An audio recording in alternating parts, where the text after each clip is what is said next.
My name is Davier and I am 25 years old. I'm a mental health therapist, and grief is something that I am very familiar with. Um, I would say the first time I experienced grief was back in 2011, September 3rd to be exact, when my mom passed away. And obviously, as you can imagine, this is a moment that changes everything. So my dad calls me. He's like, "Hey, I'm around the corner. We got to go." So I see my mom, and she's struggling. And in my head, I'm like, "I'll see you when I get back." So we leave, get to the church. Probably at the church for no more than 30 minutes, and all of a sudden, my dad's like, "Hey, we gotta go." I'm like, "We just got here. What you mean we gotta? What you mean we gotta go?" He ends up taking me to this park that has a trail. And we stop at this creek, and he says, well, first of all, he asked me, he's like, "Do you know what I'm about to tell you?" And at that point, I'm like, "I have no idea."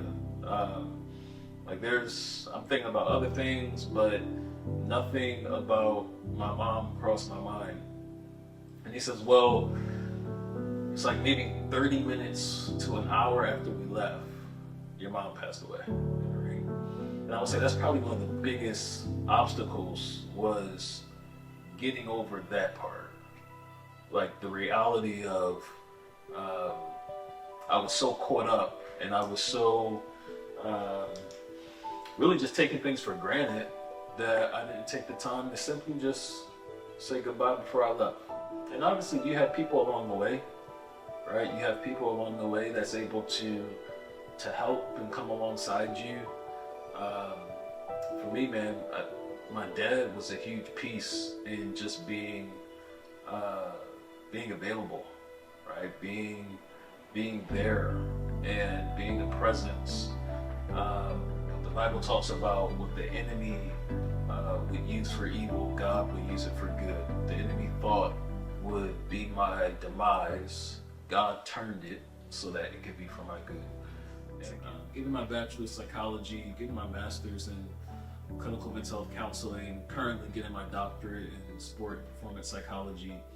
It's all been for this purpose that came from my mom. I remember being 8, 9, 10 years old, and she would always say, "Baby, I need you to be a doctor or a lawyer, or just somebody who makes a whole bunch of money, because you got to buy mommy a house on the hill." I remember having a conversation with my wife, and at the time I think we were just friends at this time in college, and I told her that story, and she said, "Man, that would be a great name for a business." And I said, "I think you're on to something." House on the Hill, how do we develop a space where we can start to bridge the gap between mental health and people? It was a few months ago where I was wondering and thinking about, well, what's the end goal, right? For a long time, I thought House on the Hill was the end goal, but somebody asked me a question. They said, "What would your mom think about House on the Hill?" And I thought about it, and I said, actually, I think she would say I've already accomplished it. That the House on the Hill isn't a business. House on the Hill has always been who I would become.